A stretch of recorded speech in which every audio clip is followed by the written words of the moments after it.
Gee, I'm a tree. Hi guys and welcome back. Today what we're going to be talking about is a transformation and it's going to be called a translation. So first, this is the first time we're talking about transformation, so let's define exactly what a transformation is. Basically, it's the movement of a point or a series of points on the coordinate plane. And what we are doing is really just taking a point and moving it somewhere else by a certain special function. Now, there's four special ones we're going to talk about. Today, we're going to talk about what exactly a translation is. Now, translation. Basically, a translation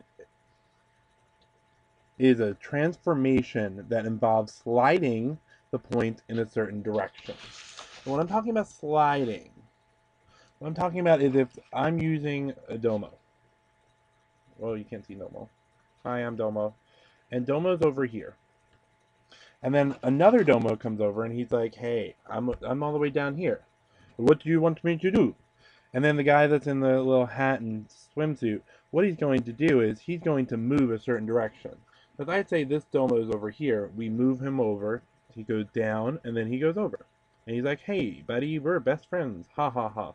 Anyway, so basically, all we're doing is moving. And the way we sort of decide this, or rather, when you're given a translation, it's going to be represented by a big T with two little letters underneath. Here we call them A and B. Sometimes, however, they like to trick you and they put this little XY with an arrow and then they put X plus A and Y plus B. Now, I'm going to show you two different ways to do these transformations. I think it's probably the most way, the easiest way to do it.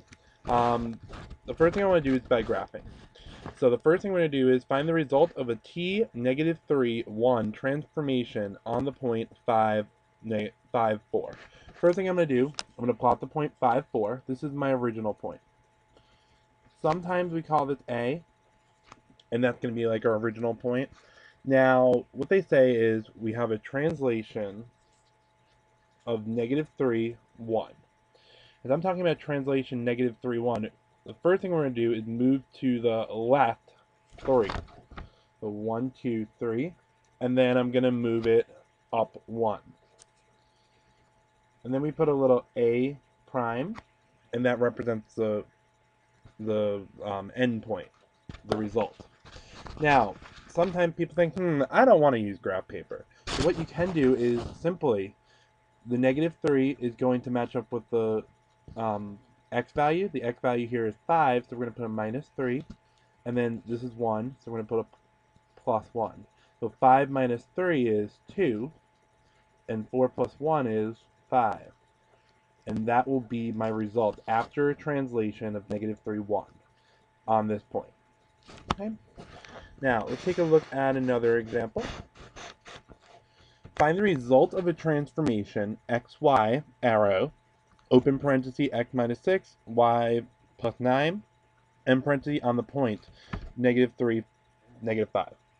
Now, the thing with this is that it's very similar to what we were just doing, except here they don't give you the big T with the little numbers. What they're telling you is sort of like a function. You put in an x value, and it comes out with something else. So I'm going to show you how to do this. So we do negative 3, negative 5. X is my negative 3. So therefore we're going to plug in negative 3 for x. And then for y, we do minus negative 5 plus 9.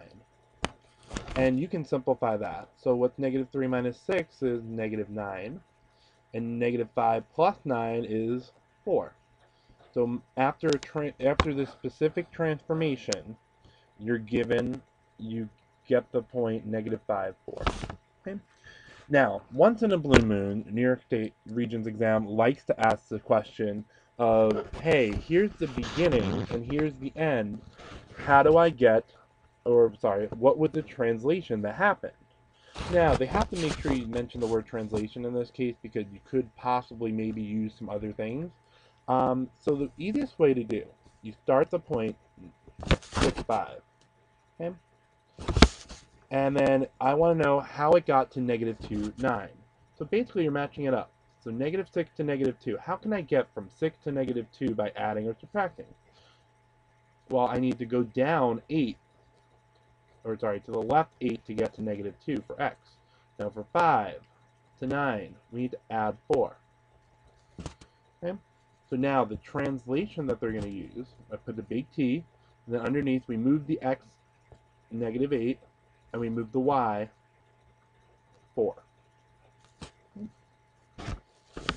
Okay, now here are some examples for you to try on your own. We will go over them tomorrow. Other than that, I will see you later. You should have this ready. Whoops. Bye.